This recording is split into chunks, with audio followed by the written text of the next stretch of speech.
I'm back. Not Today Gang Garage.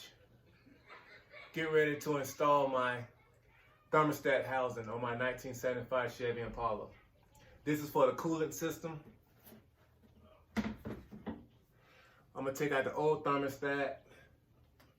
Here's the old one. See, it's all corroded. I have the new one. I'm gonna put that one in. Put it on my new radiator. With no radiator holes, upper radiator holes, I shall say. All right, let me get going on that and I'll cut you back on.